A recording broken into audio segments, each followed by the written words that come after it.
Do you bleed blue and white? Have you ever built yourself up to believe that your team is good at football, only to be proven dramatically and categorically wrong? Well, you've come to the right place. Welcome to the ROO Boys podcast.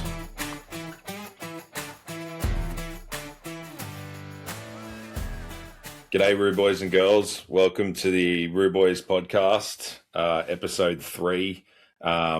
We were taking it for granted that we hadn't done a pod coming off a loss, and what a loss it was. That was brutal. I'm glad it's Wednesday, and I'm glad we didn't have to do it on Saturday. That's for sure. But yeah, probably just how are you, Harls? Sorry, I'm still rattled. I'm all right, mate. I'm all right. Yeah, it's good to let a few days sort of go by before we talk about it. But it wasn't great, but I'm excited for our first, preview or review, preview, ROO and whatever we're calling them. But yeah, it feels like we've got through the preseason now, and we're into the big leagues with the double header. So yeah, can only get better from here. Well, we've got some news off the top. There was ambiguity about what North were earning from the WA trip, and it is reported as $6 million for the 3 years. I can report it is only likely to be $5,999,664.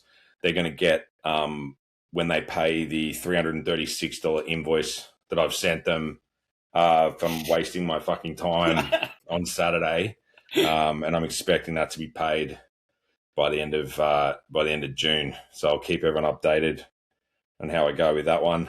But yeah, I guess before we get into it, should we let I thought it might be an idea to let the listeners in on probably our psyche as football watchers, because I think we were both in different sort of camps during the massacre on Saturday.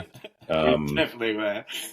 We won't read the exact text between us, but I will shamelessly say that I can be a rage quitter, and we're both busy, and I've got the kids as well. So sometimes it does get to a point where I will switch it off in years gone by. But Harley talked me into sticking around because I was gone early in the third quarter. I was about to switch it off, and I just thought about the listeners out there, and I said, Harls, you can take notes. I'm done. And you called me a pussy, and I might add a few more expletives in there as well. Yeah, I was flat. I was very flat, and I think everybody probably is in the same boat with how they were feeling during. It was just flashbacks to the Adelaide second quarter, except there was no recovery. So that was it. It was the Simpsons meme. He's stop it. He's already dead. Yeah, that's mate. what it felt like. Yeah, I think the only thing that kept me going was the fact that I was taking notes for the first time ever in a football game, which, we're about to go through a few of them. And I was just charging some beers down just to numb the pain a little bit. So just to get through it. The notes are getting harder to read as I went along, and the match was probably getting easier to watch, to be fair. Yeah, no. Well, my chamomile teas were not quite doing the same enough thing. I had to sit through the cold light of the cold hard reality of it. But I'm glad I did, and I'm feeling better now. We got a new game to talk about, but let's reflect in our I guess our first segment, which will be the ROO-view of the Fremantle and North Melbourne game. Oh, that's crisp. All right, Harls, I'll let you take it away. What's a couple of your notes from the first quarter? And I'm sure there'll be they might be the same as me, and the only positive ones of the game, really. Well, I actually had positives pre-game. As soon as it came on, Kingy was on the preview, which I always like seeing an ex-Kanga, talking a bit of North. That gets me fired up. And then no Jared Healy was very that was and I just felt this is going to be a good day. And the one game we didn't get Jared Healy. Imagine though if Jared had been on this one, just the field day he would have had. So we can all count it glass half full. It is, mate. Sort of stuff. It is. Yeah. So I mean, from the jump. I mean, one of your first messages to me was it wasn't looking good. Yeah, and nothing sort of personified that more than when Harters just it was right on cue. They were talking about, one of the commentators was saying how they were liking this from North, looking after the footy, and he just kicks it straight to Switkowski, and he just runs in and kicks an open goal.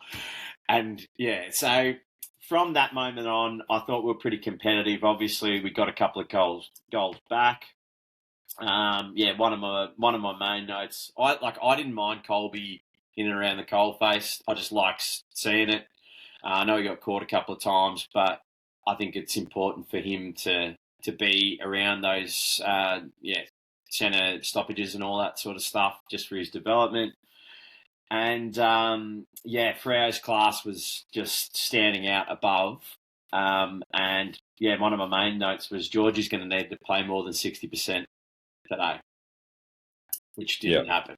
It was 67. I had much of the same stuff. Dumb turnovers, Hardiman and Parker, which both cost goals. But other than that, I thought we was matching them somewhat in the effort and the contest. I don't think we got smashed in clearances as bad in the first quarter as what we did throughout the whole game. But I have got my last note of the first quarter seems to be just hanging on, and felt like it was about to open up a little bit. There was some ominous signs. So I'll kick off. Oh, sorry. And I had, again, this doesn't, it's completely inconsequential now given the result of the game, but I also had the holding the ball double standards that keep coming up in our games, where a bloke just puts his arm across and knocks a footy out and we get holding the ball. But yet it just seems any other team just seems to get the benefit of the doubt that the footy's just been knocked out. And that happened twice in the first quarter. I can't remember the exact incidences, but like I said, who gives a fuck? Because look what happened in the game. It actually doesn't matter. That's right. It was worth mentioning at the time, and it does happen to us a bit. So I'll start off the second quarter. I just was highlighting LDU's defensive work. He was working really hard defensively. Yep. I've got Colby, because I was starting to get pissed off. I've got Colby CB, centre bounce, question mark.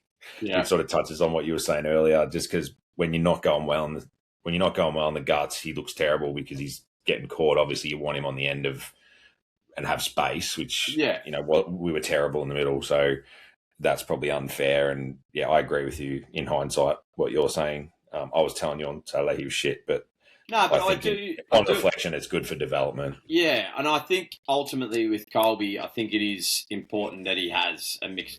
Ultimately, we do want him getting it outside the contest and distributing it, but him being able to win his own ball is important as well.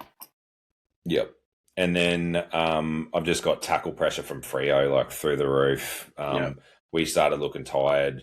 Cherry getting completely folded up in the ruck. And then I've just got complete capitulation, no pressure, outworked, midfield not running, smashed at centre clearance.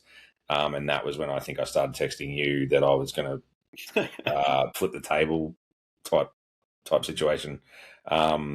It went south real quick. It did.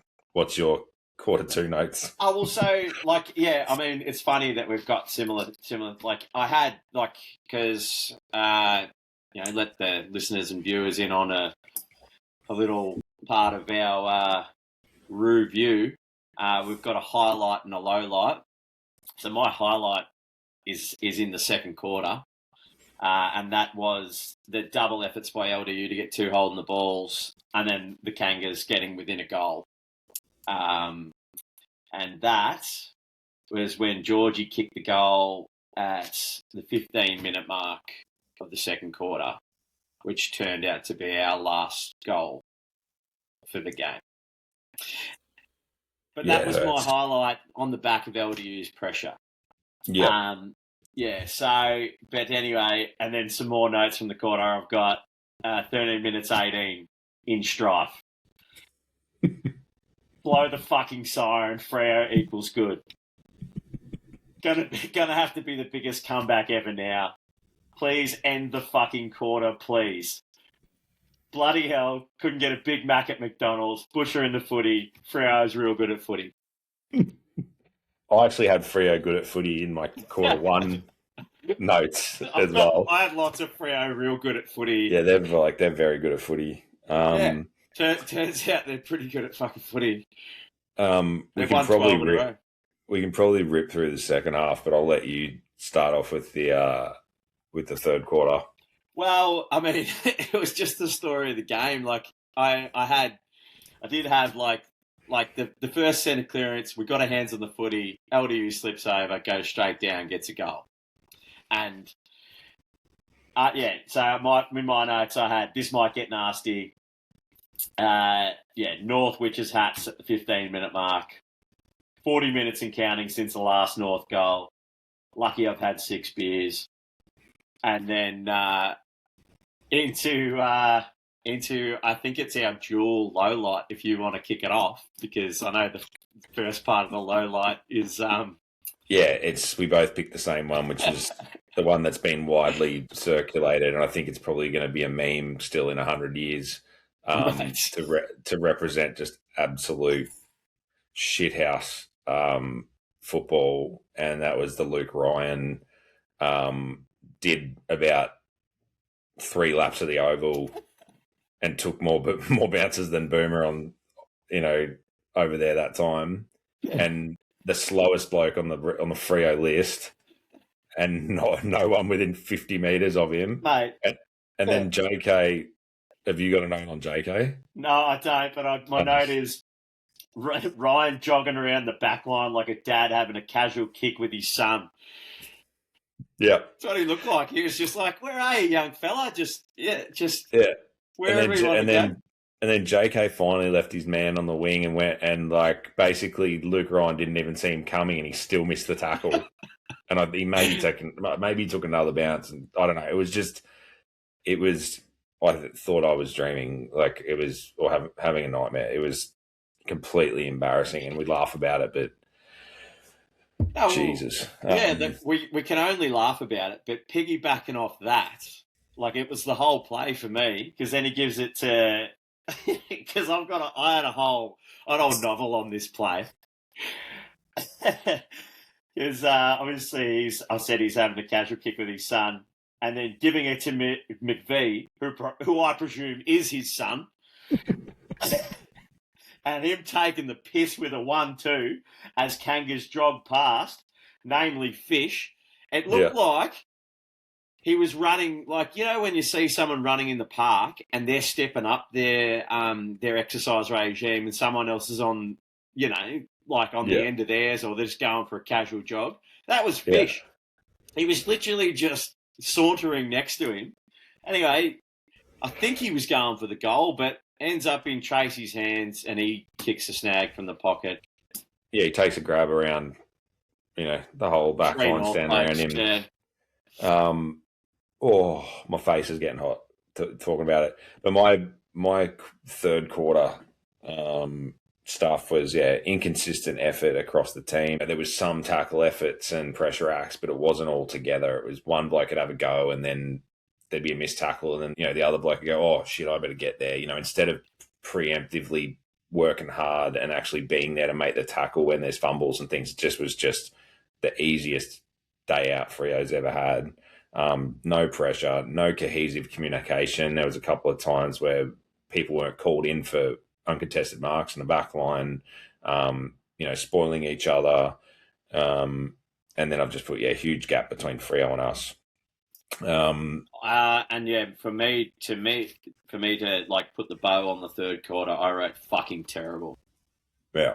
No other. And I don't particularly even want to, unless you've got anything great on the fourth quarter. I just had given up completely. It was just like, oh well, obviously, like I said, I was starting to tip them in a bit more rapid. So the notes,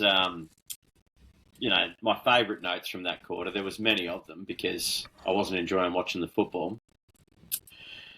I wrote Voss starting to take the piss. Lucky he can't kick. Next note. Fuck me, Voss learned to kick. 60 minutes since last goal. Come on, Big X. Oh, no. I believe that was our last chance. I mean, no junk time goals either. Like, even in any of the thrashings that you see, you get some junkies, don't you? But no, they weren't there to be had for us. Kanga's going to get a rollicking in the media this week, which has happened. 16 in a row, 100 plus down. I'm smelling a comeback. But all in all, all right, Kanga's got a lot of work to do. Turnovers killed us all day. Pressure and effort, near non-existent. Demoralising loss. Nowhere near AFL standard. Might be the worst game by anyone all year. I think that's fair. I think it's too.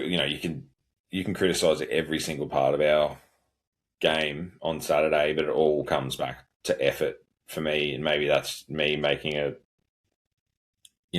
trying to come to terms with it, because no AFL side should be getting done by 124 unless you're entry level GWS and Gold Coast. We've got a heap of first round picks. We've shown this year we can play good footy. It was all just effort, and there was something just. That's the biggest worry for me, is like what is going on there? Like, I just hope it's a aberration, but unfortunately we have got a few periods stacking up now in the last 6 weeks of footy where this has happened, and this is by far the worst one. We can probably my standout player, I've just put Harry, just because he put in his normal shift. I'm not saying he was spectacular, but there was only it's 2 or 3 of them that actually were putting in effort, but they can't. LDU is probably up there, but yeah. What about you? Well, I thought, I struggled to give it to any of the mids, even though I know she's got his hands on the footy a few times. I mean, I had Trembath just because I just thought we looked better with him. Like, Jackson was clearly the best player on the ground for mine. Just dominated everything. He's a freak. Kick 3 in the end, But I thought Trembath looked likely against him. Like, obviously, X had his colours lowered, which I'm not too worried about. There was always going to be a worry with the athletic ruckman. But yeah, so I just gave the chocolates to Trembath from my perspective on a very dark day. But yeah, I echo a lot of what you said. Like, I don't understand how our effort, like we said in our first episode about how we were feeling, like, what you're going to get from North now, from an effort perspective, but there just was not enough effort. And like, you can see on the days, like it's almost been a week to week thing since our first 6, like where we had the Giants game, which I thought the effort was good. We got potted a bit for not winning that game, but I thought the Giants had a pretty good side in that day, and it was a good contest. Very happy with North's game that day. Then we go Geelong, where maybe that last quarter was like more than what we thought it was at the time. We just thought it was, down in Geelong, you get blown out the last whatever, but it has been a bit of a sign of things to come. And then we had a decent effort against Sydney. Should have won that game. Obviously Adelaide, which we were hoping was as bad it was going to get. And Gold Coast, better again, and now shit. So all I can hope is that this means that we're going to have good effort this week. But it's just worrying. Like, we're back to not knowing what we're going to get from them. Which, I've got a similar feeling about the West Coast game this week as what I did before round one. Like, it's sort of that real, geez, I know we could be good, but I actually don't know if we're going to be good. Like, I could see us getting done by 10 goals on the weekend, or I could see us, probably actually I'm not at the stage where I can see us winning by 10 goals. I'm sort of, I feel like we get over the line and win by a goal or two with an ordinary performance, or we get smashed. That's sort of where my head's at the moment. Yeah. And I don't think I suppose we're going to get to the preview for the West Coast game, but yeah, we're more talking about the worrying effort, and it's not. Yeah. Yeah.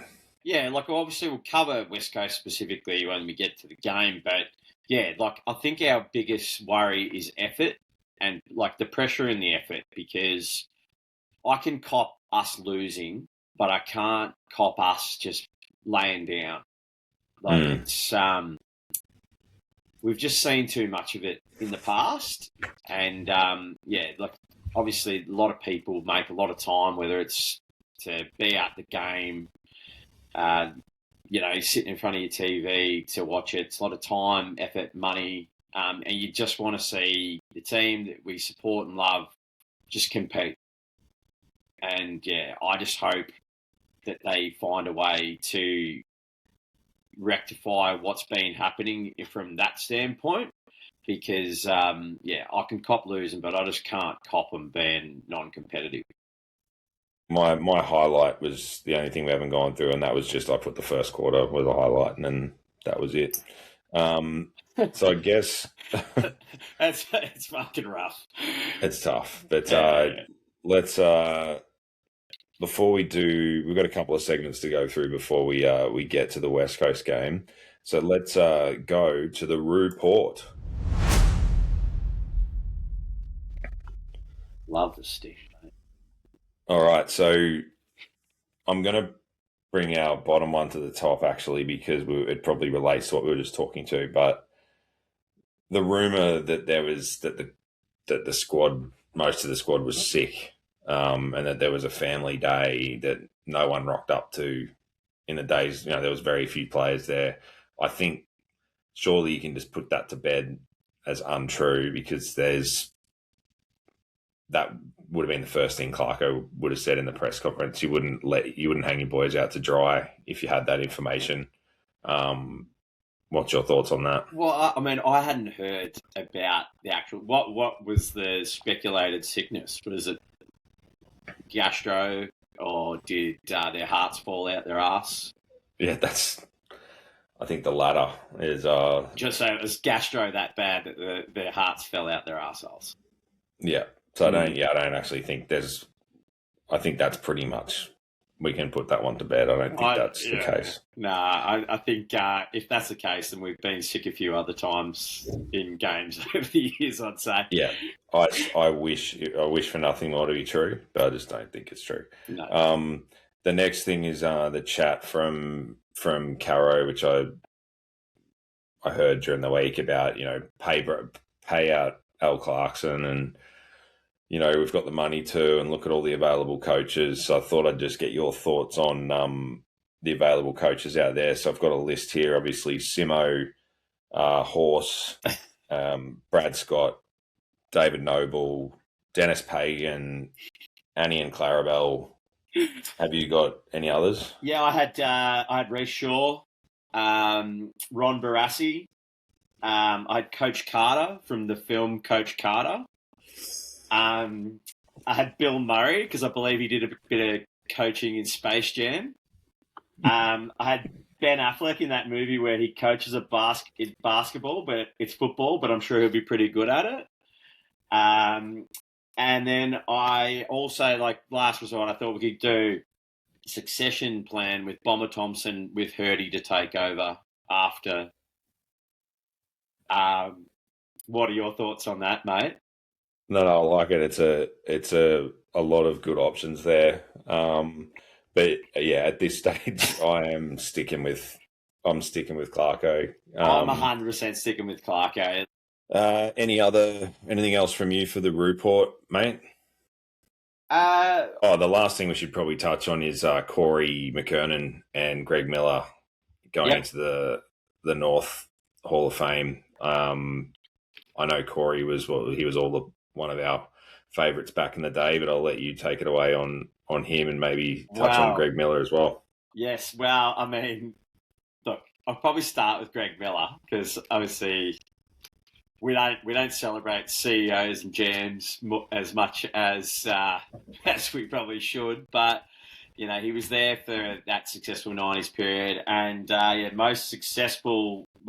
most notable thing he did is he basically got Carey as an extra in a Longmire trade from Sydney, which basically set up our whole '90s era. So, when he was the recruiting chief, which he was only the recruiting chief for a couple of years, so it's pretty solid stuff. So I reckon that alone gets him into the Hall of Fame. But one of the biggest coups that's ever happened in footy, let alone North Melbourne. And I think a little known fact is that he actually was working part-time at the club when we got Jared Pollock over.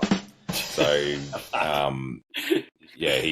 he really does know what he's doing, Greg. But and just on Corey.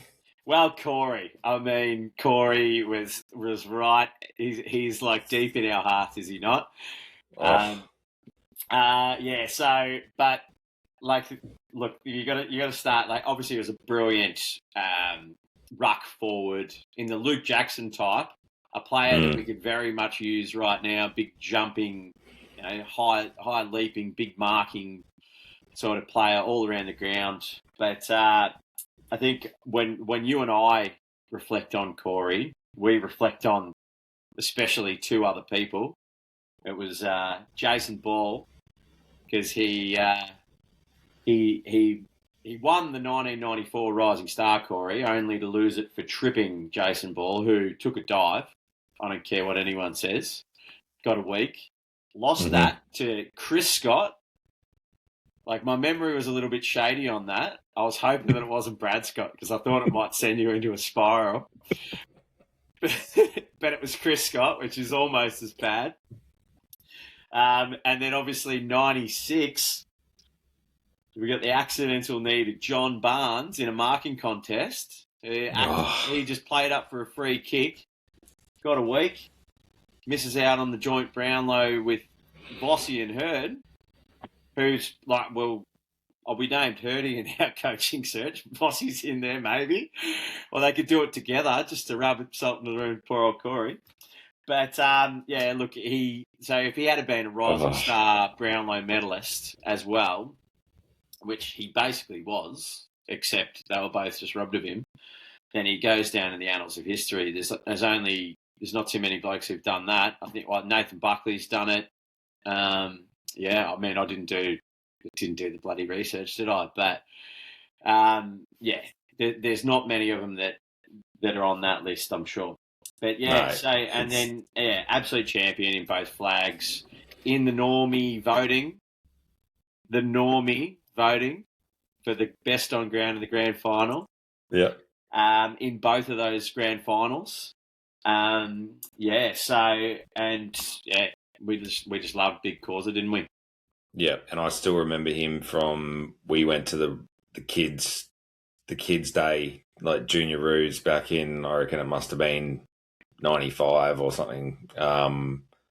And he was one of the, we saw all the players that day, and I just remember, he was the first giant, I'd seen on TV, and now I was there, handballing the footy with him and stuff. It was just, you're meeting your heroes, and he was a lovely bloke as well. And you know how I feel about him. I've got another baby on the way, and we did discuss naming it, regardless of sex, naming it.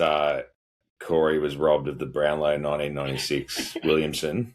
But I don't know if I'm going to get that one through. All right, so.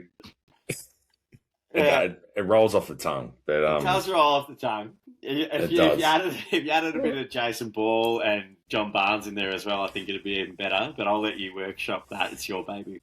Yeah, that's right. So, all right, well, let's go to another new segment we're going to do. Wait a minute. I've Oh, got yep. one. I got one more thing for the ROO report. Okay.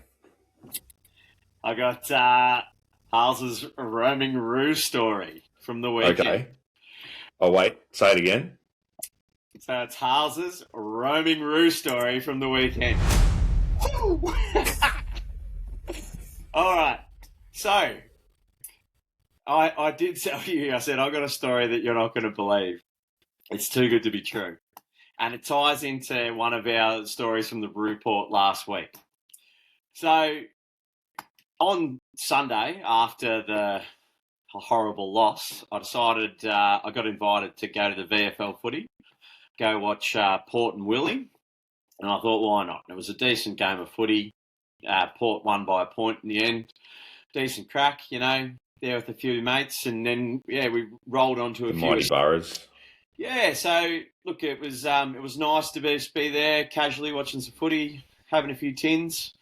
And, me and a couple of mates rolled on to a couple of other establishments afterwards. And as I was leaving one to go to another at around about, I'm saying somewhere between 11 and midnight, I was struck in the chest by a missile out of a car. And this, my friend, was an egg.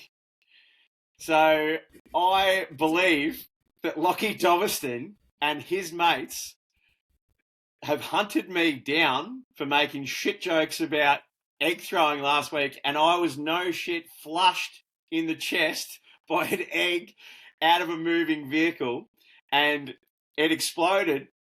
And next to me was a ROO supporter that I had met that night, and she was also covered in said egg. So they'd not only got one Kangas supporter, but two in this violent and vicious attack. And if police don't do something about this soon, I mean, I just don't know what we're going to do. But this is just legit. This is no shit what happened to me on Sunday night. I was flushed with this egg. It took me a second to realise what had happened. Like straight between the tits. Just boom, everywhere. Yes, I know. But that is that is the universe getting you back. Yeah, so I guess this just means the yoke's on me, mate. I was not expecting that. But 100% true. I couldn't believe it. But I don't know what the fuck's going on with Dover and his mates, but they've got to stop this shit. But anyway, so we can move on. All right, so just on to a quick news segment. If anyone hears anything that we say that is factually incorrect, as people do on a lot of podcasts, we're going to rip this segment out, and it's just a quick one to fix up any mistruths that may have been spoken. So this is called factual fuck-ups. Okay, we've only got two. So the first one, episode 1, it was pointed out that Harls called Nate Caddy Josh Caddy. So we just want to rectify that. The second one is Harls fumbling around on his words in episode 2, talking about Blighty winning a Norm Smith. If you go back and listen to the audio, he clearly means Coleman. He's talking about kicking goals. We did do some research there, and yes, Malcolm Blight did win the Coleman in 1982. I did mean Coleman, but that's completely fine. So, and then I know you said we only had 2, but I've also got one after our Arden Street correspondent, and then in turn in studio, Willow had told us about Foss's injury, which obviously, proved pretty substantial this week, not having him. He proceeded to tell us that PC was going to miss the whole WA trip after Foss's injury. So yeah, no, that's my mistake. All right, so to finish it off, we're going to go into the Prev-ROO North Melbourne home game versus the West Coast Eagles. All right, so we're going to start this off. We're just going to go through some players to watch from the opposition. Obviously, West Coast on a little bit of a tear at the moment, playing some good footy. My first one, and I think it's probably the obvious one, and I'm sure you've got him too, Harls, is your namesake, Harley Reid. How are we going to deal with him? He tore us up in round 2. Yeah, well, look, this is where I would love to see Foss in the team to be able to run with him because, we didn't even have a run with Roll last weekend, did we? So maybe Jaiza could go with him. Like, he's a strong boy, and he was a pretty big difference in that first matchup. Jai loves getting a bit aggro as well. Yeah, and he can annoy people. So I hope to see it. I hope to see that from all the boys. To be honest, I want to just see a heap of that. Yeah, just a heap of mongrel. But yeah, I mean, Harley Reid's for me, he's obviously their best player. Yeah, tough, aggressive. He's mercurial, and he's a bit of a barometer for them. I feel like every time he actually has a cracker, like they're well and truly in the game. So yeah, absolute. Yep. Ever since he cut his hair off. Yeah, but obviously he's number one on the hit list. Who else have you got?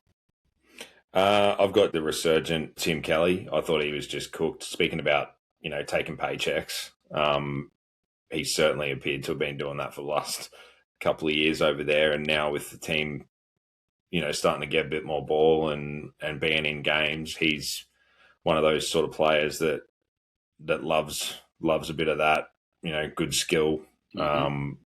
And he's starting to come back into it. So I think, but I mean, if we win the contest and win the clearance like we're going to need to, he shouldn't have the kind of impact that he can have. But he's another one that you probably got to watch if they do start to win that clearance. Yeah. Because Cherry's rucking last week was a concern. If we start losing those taps and him being a little bit more ineffective, I know he'll come back. He's one bloke I know will definitely come back and put his all in. Obviously got that Bailey Williams there, their big ruckman, which I think you and I were talking about earlier. Whether he's that type of hybrid, he is athletic, but he's also a bit of a bull as well. And him and X have had decent battles in the past, but I also, I'm with you. I'm backing X in to have a pretty good game this week. But yes, that ruck battle, as always, is going to be pretty key. I had Jake Waterman as well. Last time we played him, all year he hasn't had his kicking boots on. He's kicked, he's kicked more behinds than goals, and he's kicked about mid-20s goals. So, that'll turn eventually. And he's quick on the leg, good mark. It's funny that every player seems to go through this, especially a bigger forward, like where they go through a period of having the yips, because a few years ago he couldn't miss when he made All-Australian. But yeah, I'm wary of him. And, like Liam Baker, I thought last time we played was a big reason that they won. Just like he had some serious aggression about him that day. And, cutting us up, coming off the back. But, he's obviously the captain and he leads by the front. So, they're, in general, that's, my biggest concern with West Coast is that fact. It's their aggressiveness and toughness, especially with us coming off last week, because I just feel like they do bring that every week as a non-negotiable. Them along with us, their skills let them down sometimes, and they get punished on turnover. But so it's going to be a big contest game for the Kangas this week. Yeah, for me, it starts. I think we probably go on to the next point, which is sort of how we win it. And I think one of the best ways to respond to a game like last week is just they've just got to keep it simple and win that. The midfield just really needs to step up and win and dominate in there, and then the rest will follow. If you want to get really complex about games, game plans and things like that, Simo had a really good take on it during the week on SCN about how soft our defensive structure is when the ball's not going our way and when we're losing clearance, and it's all about our man-on-man defense and our high half backs' ability to defend, and how if the ball's going fast the other way, or we're on turnover, or we're losing clearance, our defenders have zero chance. And yeah, we certainly saw that when things haven't been going our way this year, and we lose that, our one wood in the clearance, then we just leak goals. And I looked at I know we don't look too much at stats and try to be a bit more on feel on this pod, but I definitely did want to see some skewed stats during the game last week. And I know that it's happened a few times when we've played badly, is just the percentage goal, scores to inside 50 that we would have versus the opposition, and the opposition would be at 70%, 70 to 80% scores inside 50, and we're at 10. So it's getting inside 50s isn't our problem. We always seem to match up pretty well with all the opposition. It's just been our forward line's been working pretty well, but just our back line just leaks goals, and we've already touched on that. But yeah, for me, it's just winning it out of the guts, being hard at it, effort for 4 quarters, don't let the crowd into it. Basically, the first quarter that we played against them in round 2, but don't stop, pack your bags and leave. Yeah, for the rest of the game. Yeah, I'm with you on the defence. Like I didn't catch what Simo said, but I just think it's all over the ground, the pressure. You look at the weekend, the defenders didn't have a chance half the time with how easy it was getting from half back, like down to the forward line or out of the guts. Like you start on the back shoulder of your defender, of the opposition player. Like, yeah, if they're getting silver service like they did on the weekend, like there's not many. Harris Andrews isn't going to stop that stuff. Like all the best defenders are going to struggle against that sort of feed. So yeah, it's all across the ground. But yeah, obviously, it's not to say that if we get it right that we're not still going to leak goals, because even against Gold Coast, like they put on us about 70 plus in the first half as well. It's just we sugarcoated the whole thing with a brilliant comeback. But yeah, it's a worry.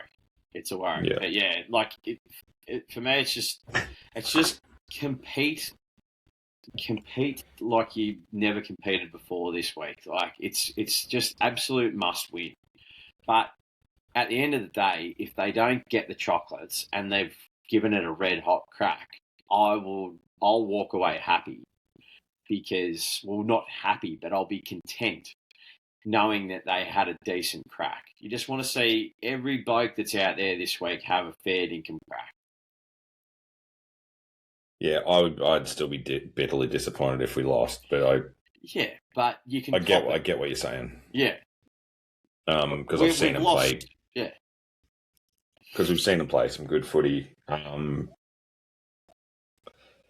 But yeah, we're going to talk about these, previews every week. But I just want to, particularly starting this week, I'd love to for us to get hold of all these next 3 or 4 games and really put some hurt on. I know it's not going to be reflective of, if we're playing some poorer sides, but we still need to just make hay while the sun shines, get back that percentage if we're ever going to, because I'm in the camp now where I just feel like the 10's out of reach just based on what we've seen in the last outing.